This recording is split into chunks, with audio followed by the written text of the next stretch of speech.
What is going on, everybody? Welcome into the live as OKC takes care of business in game 2. That is how you bounce back after an unfortunate loss. OKC wipes the floor 149 to 106. What a game. What a night to be a Thunder fan here. I mean, you want to talk about responding to adversity on the biggest stage the whole season. This is it right here. Just crazy stuff out of this game. What are you guys thinking? Is everybody muted?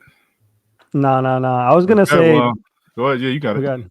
I was just gonna say the highlight for me was seeing Swipe a Cam on X, just crying on my timeline the whole time. But outside of that, like having a 43-point win after what happened and the adjustments Mark Daigneault clearly made on Jokic was a huge impact. I think he locked in between Hartenstein and Chet, them locking in on the defensive end. And the key to this game, I was telling King Capers earlier in his live stream, was we were not giving Jokic the space in the paint that we had the previous game. And I think that was the biggest adjustment for this game that really led to us finding something out. And, we'll carry that on for the rest of the series. And obviously there'll be more adjustments, but I thought that was the biggest one. What do you think, Jack? You go ahead, Jack. You go ahead. I think the main difference was, the one thing that stood out to me was Caruso getting less minutes, even though obviously he was our best player last game, in my opinion, but it seemed to work. And then Isaiah Joe fell out of the rotation as well, I noticed. But then you have to supplement the J Will increased minutes because he was just locking Jokic up. So that's just how it's going to go, really. Isaiah Joe and they're going to lose their minutes, but if we can win by 40, then it'll be worth it. It just kind of is what it is. Yeah, I mean, to me, this game was just an absolute reminder that we are significantly better than this team. I mean, last game was, as we know, really unfortunate. We shot terribly, they shot terribly, but the difference with this game is we just played the way that we're capable of. I mean, this was just the Thunder playing as good as they really are, and that's a really scary reminder because the Nuggets didn't exactly play terrible. I mean, 38% from the field is pretty rough, but that's our defense. But they shot 41% from the three. Like, they weren't playing awful, and they get killed, get beat by 43 points.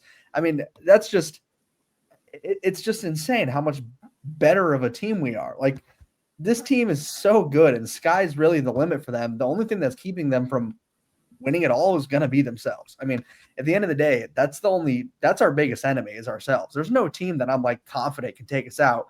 The only team I was afraid of is Boston, and they're right now proving that they're a bunch of frauds. I mean, they're going through the ringer right now, dude. R.I.P. Boston fans. I feel bad for them, dude, because they're but they're selling big time. And then we watch the Cavs I mean, realistically, if we just take care of business with this series, our path is looking better and better each day if the East turns out the way it's looking. So, and to hurt Steph Curry too. Yeah, exactly. So at this point, Luka LeBron. Keep taking care of business on our end because we are better. We're better than this team. We just are. It's pretty obvious. We're deeper. We're a better shooting team. We're a better defensive team. We swing the ball better. I mean, half the time I was watching the game tonight, we had the most miraculous ball movement, and it looked like Denver was just chasing each other, trying to figure out where the ball was going. The ball movement tonight was electric. So it's insane how much better this team really is than its opponents.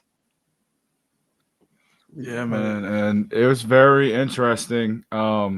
Like you said earlier, they didn't shoot well. OKC didn't shoot well. The Nuggets didn't shoot well. And if you notice the to were running zone against us in game 1, and particularly against Shai, they weren't letting him drive. They were having Jokic cut off driving lanes and help. And if he was going to take a shot, it was either going to be a heavily contested or it was going to be a fadeaway over 2 people. So they forced him to kick the ball out, and we just had to make our shots. And tonight we made our shots, bro. Everybody, it seemed like everybody was making shots. Isaiah Joe, Shai, J-Dub, Chet, for sure. Man. I mean, Shai ended the game with a plus 51. 50. Dude. That's insane. 51. Plus 51. The most ever in playoffs, I believe. That's wild. So in this game, not only do we have that stat with the most ever, but then in the first half, the most points in playoff history in our first half. And people were one of the biggest things we were talking about going into the series is that we need to see Shai be himself. He's himself, dude. Like that first series was nothing to worry about. It was a little frustrating, whatever. He's fine. Like the guy is getting what he wants when he wants it. He's perfectly fine. I wanted to highlight Hart tonight. I feel like Hart just cooked tonight, dude. Yo, that floater is one of the most ridiculous but amazing shots to like. I just know being against him, that shit is gonna piss you off when he just puts up that floater. Like it looks so funny, and it just nothing but net every time. Like wanna be Steven Adams. It's like that. No, he's just such a good addition, man. Worth every penny, really. So for people at home, I had a question for you guys. What did you guys notice specifically defensively that was different from this game to last game? I guess I'll mention about Jokic. He's had back-to-back high turnover games, I believe. So 6 turnovers in this one. I don't know, 8 in the previous as a team total last game. So we're turning them over a lot. And I mean, 17, 8 and 6 on 6 of 16 shooting, 6 fouls tonight. And this is his all-time worst plus minus at a -36. This is an all-time historical defense as we've been discussing all season long. And to hold Jokic, who's considerably like a top 5 offensive talent ever, I mean, to be doing that in the playoffs in this type of moment in a bounce back game the way we needed to, we did fantastic. So I think that was a key, the way we honed in on Jokic even more than the previous game. And, you know, it's paying dividends. And that was just the increase of minutes from Jay Will. Went from 3 minutes first game to 12. He just came on, and Mark couldn't take him off because Jokic couldn't score on him. Like, nothing. You can't really say anything about his defense. It's just he beat him, really. Like, wasn't doing anything spectacular. Right. And it's not just in the scoring side. I mean, he only had 8 boards. He's an incredible rebounder. He had 20 against us in the last game. That was one of the biggest things that killed us. He was getting every single rebound that he wanted. He couldn't get, I mean, only 8 rebounds from a guy like Jokic is like, I mean, that's incredible. That's insane. That was one of the biggest problems last game. We just could not get a board with him around. But really just cleaning up on the boards all around. That was game changing. We played, a lot of people say when you play the Nuggets, and I think I've talked about this before, just like they're like, just let Jokic get his triple-double, guard everybody else. No, like there's ways to slow him down, and we're figuring that out. Like when you figure that out and you start to slow him down, the whole team, the entire team just crumbles. They cannot work if he's not playing the way that he's like been doing all season. So when we slow him down, I mean, the whole team just can't build around him. I mean, we talk about Jamal Murray being a playoff riser. He didn't do anything this game. I mean, he couldn't get his game going in this game. He only shot the ball 9 times. Like that's just not, and 5 of those were threes. So they just could not get shots up. They couldn't get what they wanted. They couldn't get Jokic orchestrating how they wanted. I mean, this was just a classic blowout in like every facet. Yeah, we've seen the Thunder. We haven't really lost 3 games in a row. The most, I believe, in the regular season was 2. So I expected us to, you know, come back and play like this. The thing I wanted to mention about Jay Will is we needed a guy out there also to take some of that force and, you know, give Jokic, you know, a tough time. Like we need someone out there fouling him, to be honest. And that's just like, he's just one of those guys that we can bring that physicality and set a certain type of tone that the other 2 centers aren't really doing. And that frustrated him a lot. Like he was frustrated.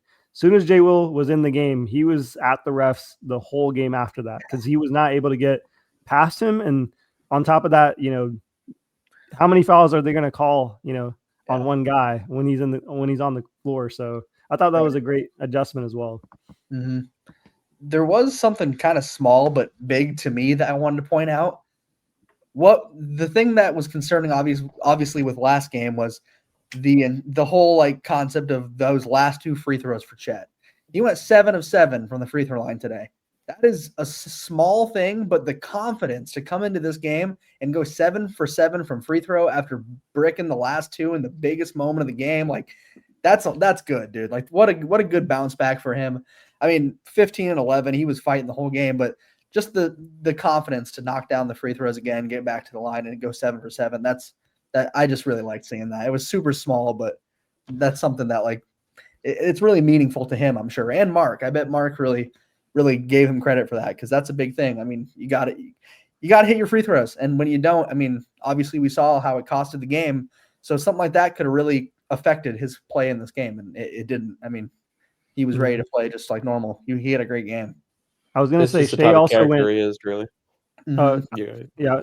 I was also going to say Shai went 11 for 11 on his free throws. So I thought that was huge. Just in general, we've been a really good free throw shooting team, and kind of the low free throw makes last game, I knew we'd, break out of that pretty easily. The other thing I wanted to mention about Shai in this MVP battle is in 4 straight games, Shai has 30 plus points now. So we're seeing him ramp up, as I mentioned, I think in our preview of the playoffs, where Shai's going to hit that 28 mark, and then he's going to jump up to that 32, and he's starting to make that stride slowly, and we're going to see him put up these numbers that we're expecting him to put up. Yeah. Absolutely. We've kind of talked about how important that's going to be. So just watching games like this and watching him get the 34 is another one of those situations where, like, you can feel his presence in the game, but then you check the box score and you're like, oh shit, he's at 28 already. Like, it's just so casual. I mean, he just gets everywhere he wants, gets whatever he wants when he wants it. And tonight was another example of that. And what I love the most was he wasn't just chucking up threes tonight. He only shot 2, went 1 for 2. He played his game, got to the free throw line, got to the mid-range, finished, just played his style of basketball and notched 8 assists while he was at it too. So it's just a textbook game, doing everything right. As for something that I didn't actually love, I know we did kind of talk about those minutes that you're going to have to sacrifice, but I really do think someone like Caruso should be getting more than 10 minutes. Absolutely. 10 is not enough. I mean, even when we're blowing him out like this, why? I mean, I get he has been hurt several times this year. You don't want to risk the injury. I get that. But even before that, like, the effect he had on last game is kind of a slap in the back of the head. And it's like, you just had one of your best games of the season. Now we're going to give you barely double-digit minutes. And it's like, I don't know. I hope next game we see that go up more. Maybe Mark's just playing it safe, since, kind of from the get-go, it was pretty clear that we were dominating this game. So I'm going to go with that. It did also look like at one point Caruso did take a pretty decent fall. It took him a little bit to get up. Mm-hmm. Maybe he was just a little sore, so they just called it for the game. But hopefully that's all it is. And he played a really high-intensity game. He'll be playing a lot in the next game. He's got to, because and before he had this crazy game in game 1, we've all Thunder fans have been saying how important it is that he gets minutes. I mean, we brought him on this team for not just the defense, but the experience. I mean, he's got championship DNA. He's won a ring. He's an incredibly intelligent basketball player. Like, the guy needs minutes, whether he scores 19 or if he scores 5, it's not going to make a difference because we know what he brings. So we just got to see. I just hope we see more minutes, but I agree with you guys. Physical game, maybe probably just playing it safe, hopefully. Yeah.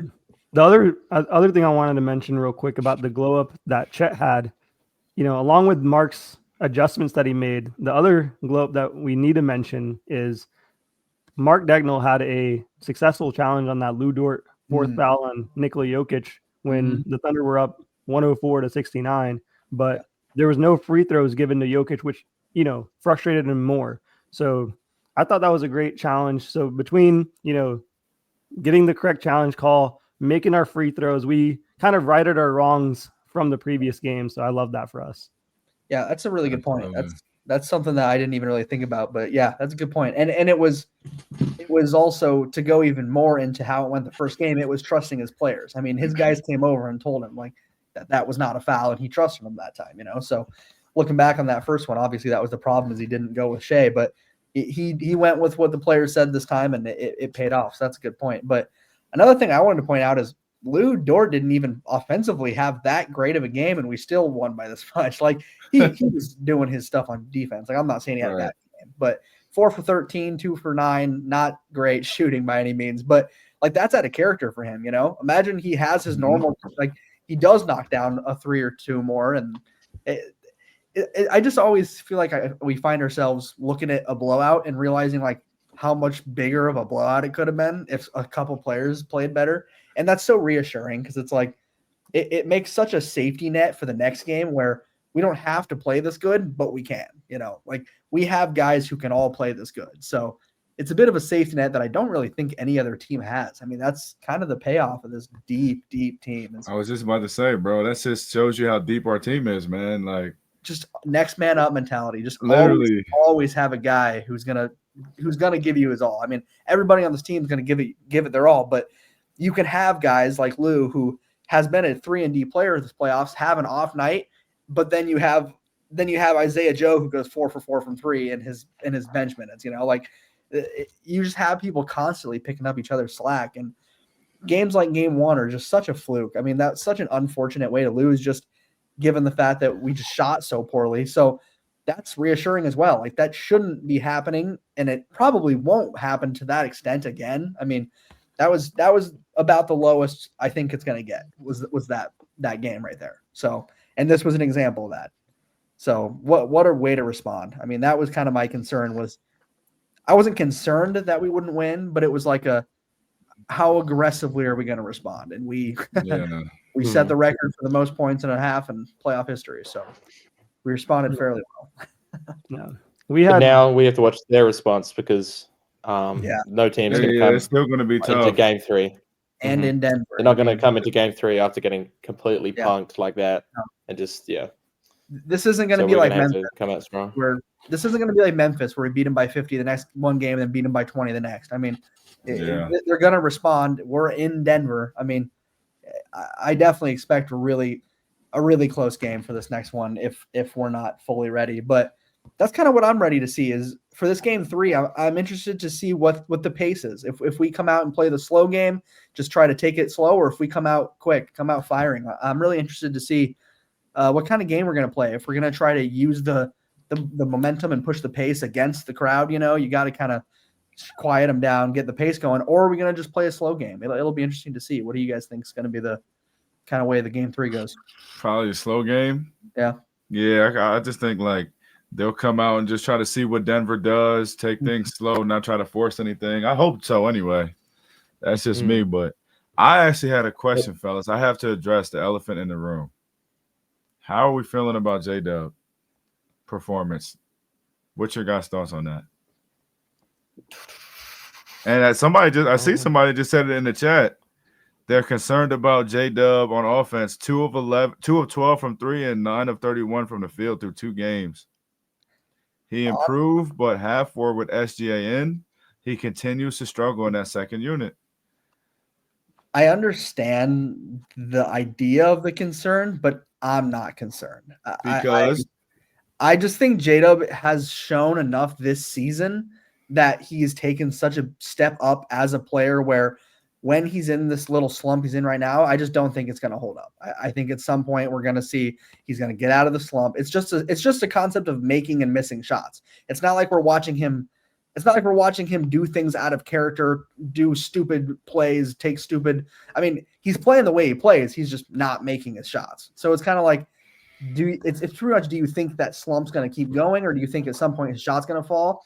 And I'm leading his shot's just going to fall. He was an all-star for a reason this year. I mean, he improved his game. I just don't believe that he's going to stay in this little shooting slump. But I mean, even outside of the slump, like, he's not playing bad. He had 17 and 7 tonight. Like, it's not what we need necessarily, but when our team's so deep, that is one of the things that we can kind of like rely on.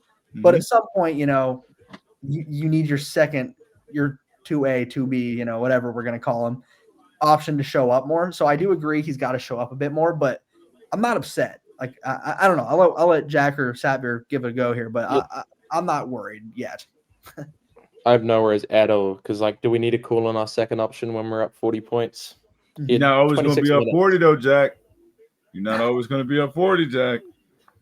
He's going to have to perform. The whole team's, like, the Pistons are firing.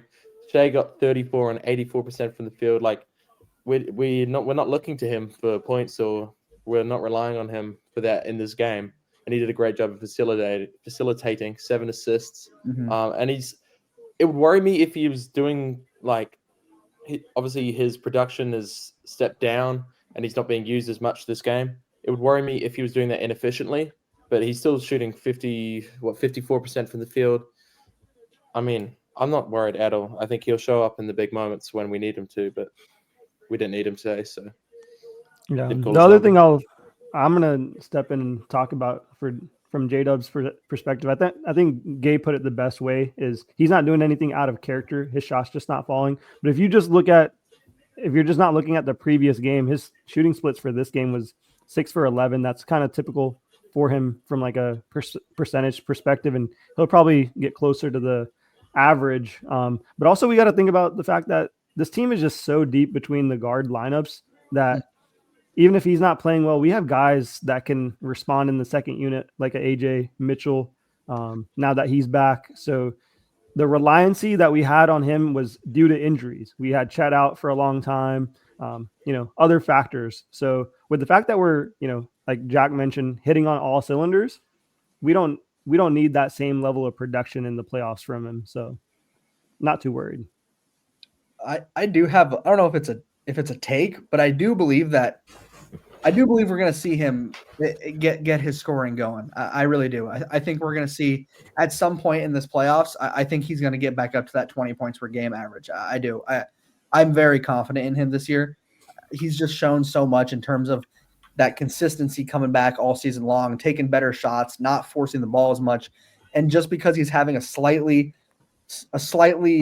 off few games in a slump doesn't mean I'm just going to immediately dip out and start saying that he's got to step it up. He's got to step it up. I mean, you can say he's got to step it up, yes, but like I'm not calling him out. I'm not done with him. I'm not worried about him. I think he'll bounce back perfectly fine. But that's kind of the thing is like you guys are talking about depth. Obviously, like we don't need J-Dub to be doing this.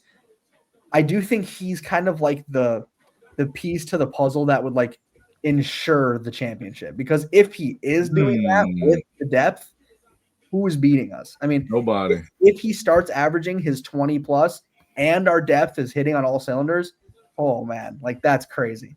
So I think at some point that's going to click.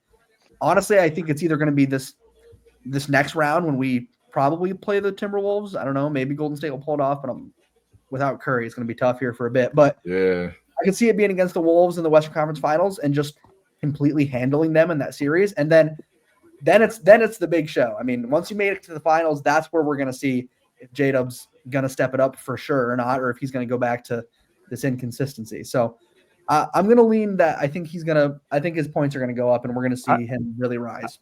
I got to also mention, this is not even a slump. This is just a one game thing that we're looking at, because the previous 4 games, he was one of our best offensive players. So can't really, obviously it's a different series. We played Memphis versus the Nuggets, but he'll step it up here. Like he's doing fine in the second game. We still got a couple more games left. We'll see him, play like his regular self. Maybe not on the same points per game, but from an impact perspective, like he's grown as a player from a defensive aspect. He's one of the most impactful defensive players on the Thunder. We saw how he could play that center position when Chet was out.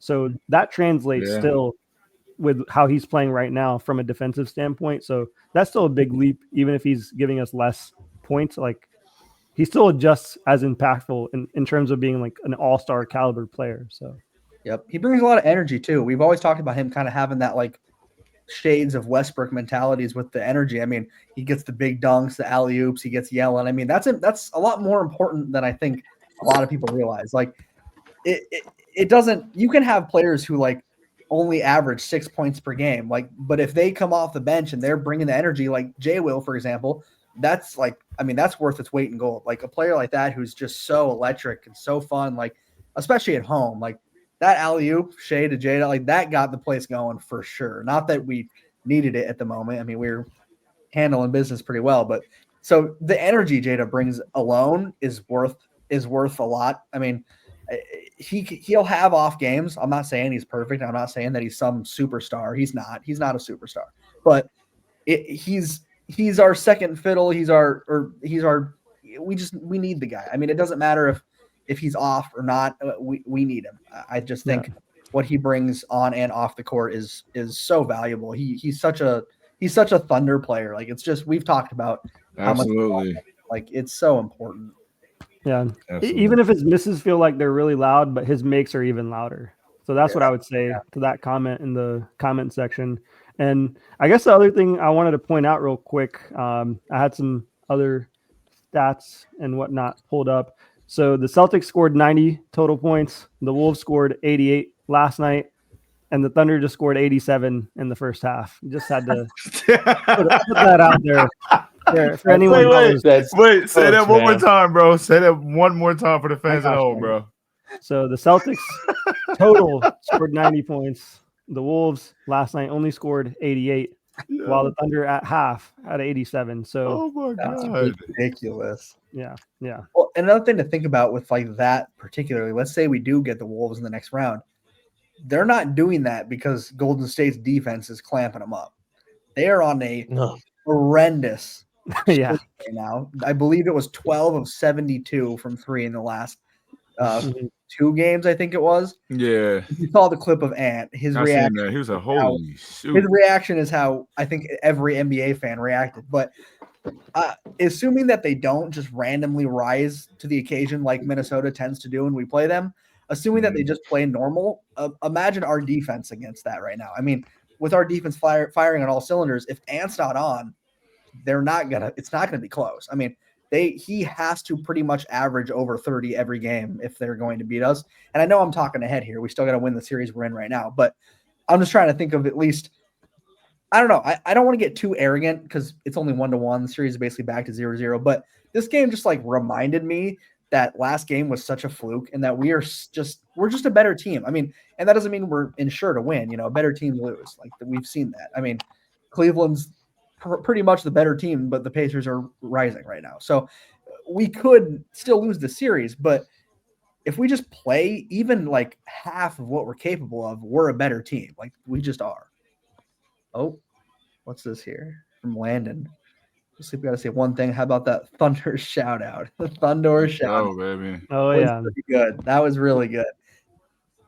When he looked like he was about done for the night. He was like sitting down. He was chilling, drenched in sweat, man. Dude, he's got to get like a bucket and see how much sweat he gets out in one of those games. It's got to be an outrageous amount of sweat. No, but Thunder shout out for sure. That was sick. That was awesome. Yeah, just a good comment as well. Wiggins finally playing. 10 points. Yeah, it's good to see him. He looked confident too. He wasn't forcing shots. He was taking good looks, some good shots for sure. 10 points in 15 minutes. I mean, that's on 50% from both the field and 3-point. That's efficient for sure. I mean, that's what you need on your bench. We get 3 guys on our bench dropping double digits. Like you can't ask for much more than that. And then we were talking earlier about all the other guys who maybe didn't have as good as games as they normally would. So there's just so many like safety nets, so many like contingencies for this team that reassure you where, okay, well, let's say maybe Mitchell doesn't drop 10 next game. Maybe Wiggins doesn't drop 10. Okay, well, maybe Lou Dort hits 2 more of his threes and now he's got 18 instead of 12. Maybe J-Dub hits a couple more of his shots. Now he's got 23. Suddenly you made up for all those points without like the whole team switching how they were playing. Like there's just so many options, so many different variables for how this team can win a game. And that's offensively. Defensively, you're going to get the same thing every night. The most consistent, aggressive, 110% hustle. That will be there every single night, regardless of if we win or lose. It was there in game 1. It's always there. It's just a matter of if the offense can put it together. And right now, I mean, this feels really good. Going into Denver, this feels good. We got a lot of momentum, but we can't let it slip. We can't just let that momentum convince us that the series is over. True. I thought you made a really good comment there about just how the Thunder are playing right now. This is something that Mark Daigneault said after the game. He said, I didn't look at tonight like a response. I looked at it as we're being who we are. So that's a huge statement by him. I got a couple of stats I wanted to point out here. So the record for most players on the NBA team to score 10 plus points in an NBA playoff game was set by the Thunder today with 8. We had SGA, Chet, J-Dub, Lou Dort, iHeart, Wiggins, Joe, and AJ Mitchell to set that record. And the second record that we set today was we had the most active NBA players to score in an NBA playoff game with 14. That was achieved today as well. So that just shows. Say it again. Was that 6 players? Well, the previous stat was 1, 2, 3, 4. Oh, 5, players who have scored. I understand. I got Yeah. you. My bad. 8 players to score 10 plus in the playoffs. That was one record, and the second record was that we had the most players of 14 to score in an NBA playoff game. So that means we went 14 deep in a playoff game, and that's never been done before by any other team, which is crazy. And it's not just against. I mean, again, I don't mean to throw more shade at Memphis, but that's not against a team like Memphis. That's against a team that won a championship a couple years ago, a team that's been very good this season with Jokic at the helm. I mean, the Nuggets are not a joke. Like, they're a very good team, and everybody who touched the court today scored. I mean, that's crazy. That's dominant. It's just it's just good to see, man. This was needed for not just for the players, but I feel like a lot of just the fans. Everybody, bro. Think about how we were this time 2 nights ago. Exactly. Yo. I mean, crashing out. Yo. And look I crashed out. And look at some of the other teams. I mean, Cleveland and Boston both go into game 2, and neither one of them come out with a win, and we're the one that did come off on top. I mean, we'll see how this game goes tomorrow for the Minnesota series, but as of right now, we're the only higher seed that ended up winning the second one. So yeah.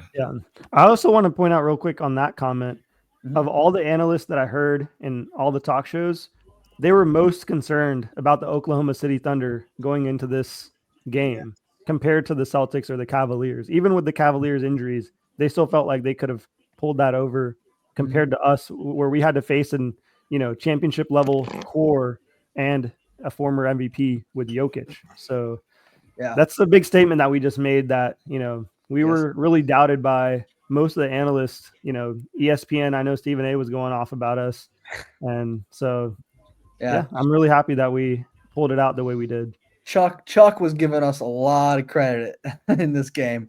He was going on and on about how Shai's the MVP and how we're going to the championship, and it was nice to get some love for a little bit, because you're Chuck's had his best year with takes. Usually, I think like the previous couple of years, he's always off with his guarantees. So he's been better off this time around. Yeah, for sure. All right, well, if you guys are good, I think we'll go ahead and wrap it up there for sure. Everybody who tuned in, we always appreciate you guys dropping comments and just listening to us talk, pretty much. For sure, definitely a good time. Thank you again for King Capers for coming on, joining us Anytime, here. Bro. Always awesome having you. As many Thunder fans as we can get, man. Always a good time for sure. But as always, thank you guys for hopping into the live. Get ready for game 3, and we will catch you guys after that one. Peace out. Thunder up, baby. Let's go. Yes, sir. I appreciate it, guys.